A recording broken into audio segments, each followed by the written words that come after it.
Shalom Bapak Ibu Saudara yang terkasih, senang sekali berjumpa dalam video renungan hari ini. Kiranya Tuhan senantiasa memberikan kepada kita kesehatan, kekuatan, perlindungan, mencurahkan berkat, serta memberikan keberhasilan di dalam setiap hal yang kita kerjakan.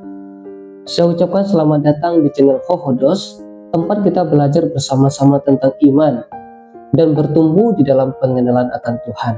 Hari ini kita akan mendengarkan renungan harian dan saya ajak kita untuk berdoa bersama-sama. Mari kita berdoa. Bapa yang bertahta dalam kerajaan surga, sungguh kami mengucap syukur, berterima kasih atas anugerah-Mu, penyertaan dan perlindungan-Mu kepada kami semua.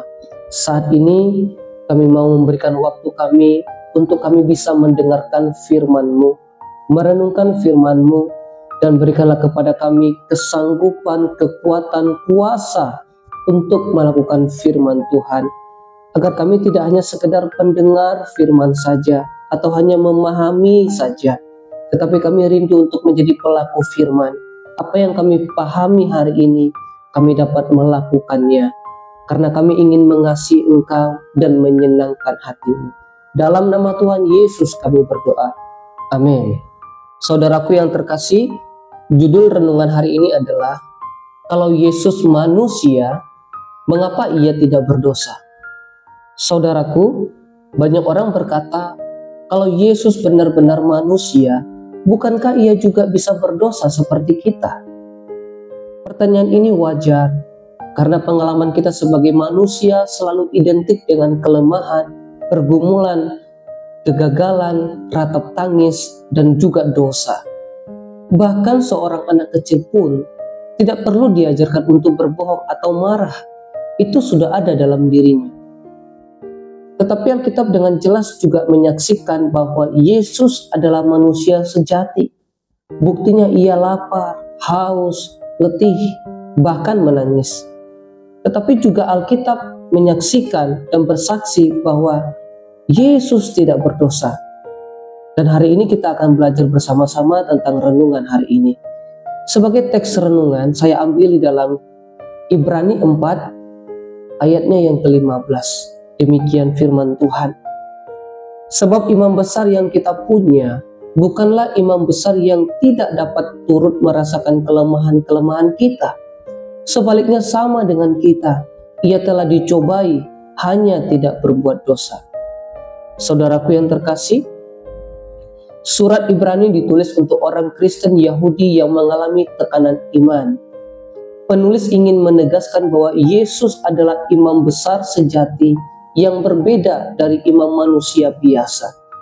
Ia sungguh manusia, merasakan penderitaan kita, kelemahan kita, bahkan ia juga dicobai. Namun bedanya adalah ia tidak pernah jatuh dalam dosa. Hal ini meneguhkan bahwa hanya Yesus yang layak menjadi juru selamat. Sebagai pertanyaan dalam renungan ini, kalau Yesus manusia, mengapa ia tidak berdosa? Yang pertama, Yesus sungguh manusia, tetapi ia tidak mewarisi natur dosa.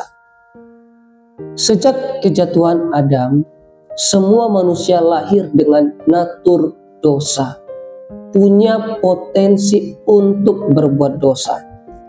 Dalam Roma 5 ayat 12 disebutkan, sebab itu sama seperti dosa telah masuk ke dalam dunia oleh satu orang, dan oleh dosa itu juga maut. Demikianlah maut itu telah menjalar kepada semua orang, karena semua orang telah berbuat dosa. Saudaraku, itulah sebabnya kita tidak bisa lari dari kecenderungan berbuat dosa. Tetapi Yesus berbeda. Alkitab menyaksikan bahwa kelahirannya adalah karya Roh Kudus. Dalam Lukas 1 ayat 35 disebutkan, jawab malaikat itu kepadanya, Roh Kudus akan turun atasmu dan kuasa Allah yang maha tinggi akan menaungi engkau. Sebab itu anak yang akan kau lahirkan itu akan disebut kudus, anak Allah. Saudaraku, Yesus sungguh lahir dari rahim Maria. Artinya benar-benar manusia, tetapi tidak mewarisi dosa asal dari Adam. Inilah bedanya. Yesus adalah manusia biasa seperti kita, tetapi bukan manusia yang mewarisi kerusakan dari nenek moyang. Ia adalah manusia yang sejati, sebagaimana Allah rencanakan sejak semula. Saudaraku, kemanusiaan Yesus mengingatkan kita bahwa hidup manusia seharusnya kudus di hadapan Allah. Ia menjadi teladan bahwa dosa bukanlah bagian esensi manusia, melainkan akibat kejatuhan. Yang kedua, Yesus menghadapi pencobaan, tetapi tidak pernah jatuh ke dalam dosa. Saudaraku, Injil mencatat bagaimana Yesus dicobai dalam Matius 4 ayat 1-11 di padang gurun. Kita ketahui bersama bahwa Yesus lapar. Ia digoda untuk mengubah batu menjadi roti. Ia dicobai untuk mencari jalan pintas dengan menyembah iblis agar mendapatkan kuasa dunia.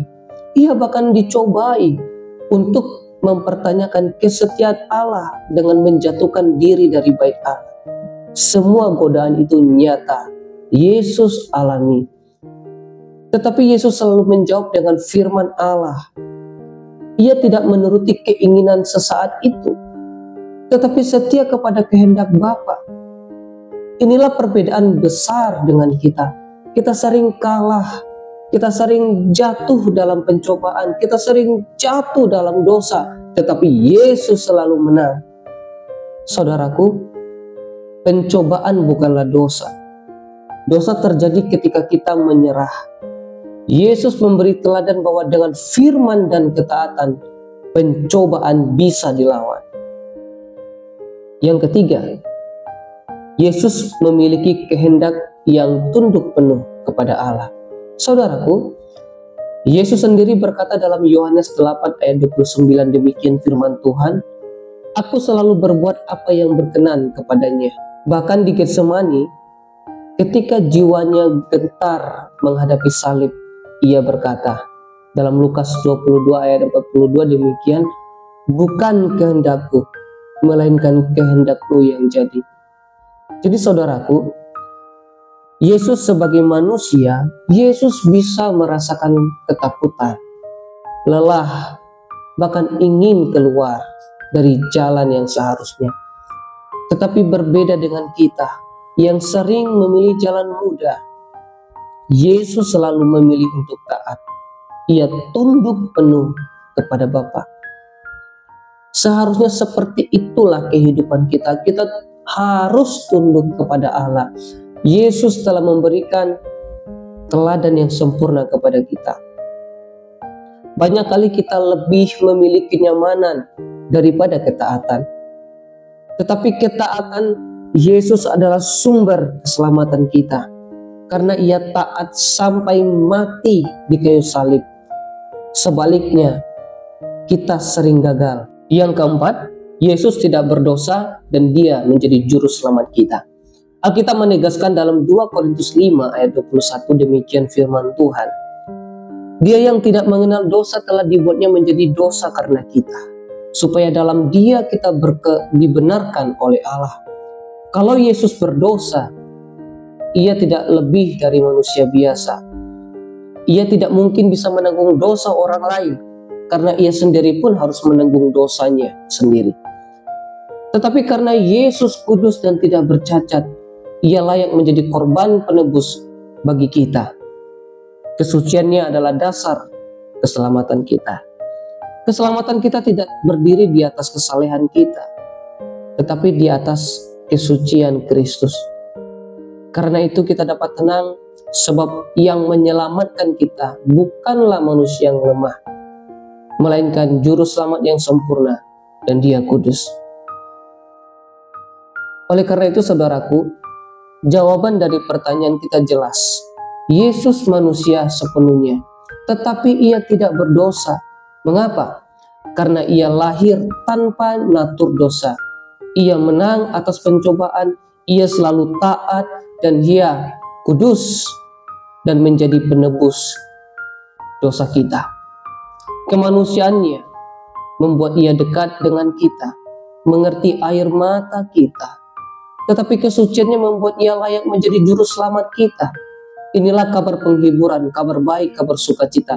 Kita punya imam besar yang bukan hanya memahami, tetapi juga memberi kemenangan.